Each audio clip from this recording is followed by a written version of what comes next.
Good morning, students. Today we will study our 8th chapter, that is devotional path to the divine. Dear students, devotion का मतलब होता है ईश्वरीय प्रेम, यानी कि भगवान से प्यार करना। पाथ होता है वो रास्ता, डिवाइन हो जाती है प्रेम भक्ति।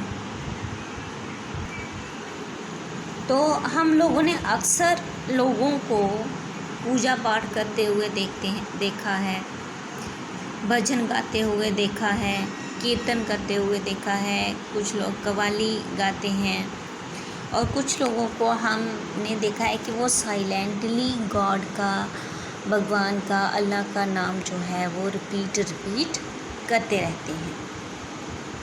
और कुछ लोगों में हमने ये नोटिस किया है कि वो ऐसा करते करते उनकी आंखों से आंसू निकल आते हैं। ये जो फीलिंग होती है ये होती है लव ऑफ गॉड, यानी कि भगवान से प्यार करना, उस हद तक चले जाना जिसमें कि अपने आप की आंखों से आंसू निकल आते हैं। इस तरह की भक्ति को सूफी मूवमेंट या भक्ति मूवमेंट कहा जाता है, जो कि करीब 8th सेंचुरी के आसपास हमने देखी है। The idea of a supreme God, supreme होता है सबसे बड़ा, सारी दुनिया से ऊपर गॉड। तो ये जो आइडिया है कि भगवान ही सबसे बड़ा है, आज इसी के बारे में हम लोग पढ़ेंगे।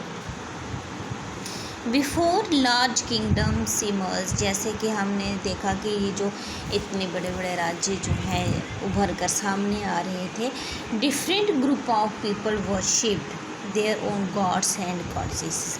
उसमें से एक ऐसा ग्रुप था जो कि अपने देवी और देवताओं की पूजा करता था। As people were brought together through the growth of town, trade, empire, new ideas to begin develop. जैसे कि लोग जो हैं वो डेवलप कर रहे थे, टाउन्स बन रही थी, व्यापार बढ़ रहे थे, बड़े बड़े एम्पायर बन रहे थे, डेवलपमेंट हो रही थी। तो इसी के बीच में the idea that all living things pass through countless cycle of birth and rebirth, performing good deeds and bad come to be widely accepted. तो ये आइडिया कि इंसान जो है वो जन्म लेता है, वो मरता है, उसका दोबारा से जन्म होता है और उसके साथ जो अगर वो अच्छे काम करेगा तो अच्छा ही जाएगी, अगर वो बुरे काम करेगा तो उसके साथ बुराई जाएगी। ये आइडिया भी साथ साथ में डेवलप हो रहा था। सिमिलरली, इसी तरीके से the idea that all human being are not equal even at birth gain ground during this period. इसके साथ साथ ये भी आइडिया डेवलप हो रहा था कि जितने भी ह्यूमन बीइंग्स हैं, जब उनका जन्म होता है, मानो वो किसी अपर कास्ट में, मिडिल कास्ट में या लोअर कास्ट में, अमीर घर में, गरीब घर में, जिस भी तरीके से वो जन्म लेता है, तो ये सब भगवान का किया हुआ होता है, ये सब उसी ने बनाया है। इसका मतलब ये है कि जितने भी ह्यूमन बींग्स हैं ये इक्वल नहीं है। ये आइडिया उस समय डेवलप हो रहा था। The belief that social privileges came from birth in a noble family and high cast was subject of many learned text. और उस समय ये भी माना जाता था कि मानो एक इंसान अगर पढ़ी लिखी या बड़ी हाई कास्ट में, ऊंची फैमिली में जन्म लेता है तो इसका मतलब ये है कि उसने बहुत सारी रिलीजियस बुक्स पढ़ी हुई हैं, बहुत अच्छे अच्छे उसने भगवान के नाम पर काम किए हुए हैं, तभी वो उसको ऐसा घर मिला है। ये बिलीफ था उस समय।